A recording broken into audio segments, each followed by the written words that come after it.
नमस्कार, हमारे अपनसंस्कार YouTube channel में अहाँ सब के स्वागत करै छी। आज के वीडियो में अपना सब जानब कि मिथिलाक्षर में क ख ग घ केना लिखै छै। यदि अहाँ सब मिथिलाक्षर में क ख ग घ च छ ज झ त थ द ध त थ द केना लिखै छै सीखै चाहै छी तो ओकर लिंक डिस्क्रिप्शन में भेट जायत। तो चलू आज के वीडियो के शुरू करी।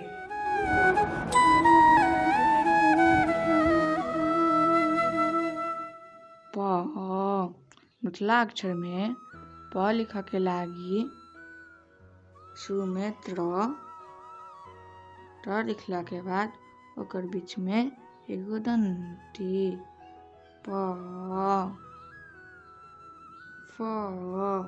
मिथिलाक्षर में फ लिख के लागी कनिक टेढ़ जेद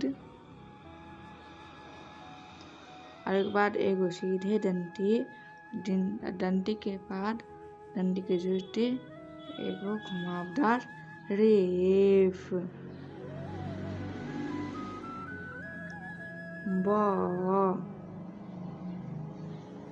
मिथिलाक्षर में ब लिख के लागी एगो दंती दंती के बाद एगो त्रिकोण दंती के जुटे एगो त्रिकोण आरो त्रिकोण के नीचा एगो बिंदु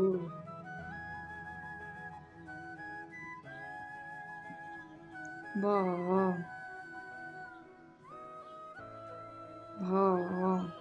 मिथिलाक्षर में भ लिख के लागी एगो यू टेढ़ यू के जोड़ते एगो पुच्छर म। मिथिलाक्षर में म लिख के लागी शुरू में क ख ग के ग और ओकर नीचा एगो गोल दंती। आज के वीडियो में अपना सब देख लो कि मिथिलाक्षर में क ख ग घ केना लिखाई छै। अब आवे वाला वीडियो में अपना सब देखब कि मिथिलाक्षर में र से लेकर ज्ञान तक केना लिखाई छै। तब तक लागी हमारे से अहाँ सब संगे विदा मांगै छी। धन्यवाद।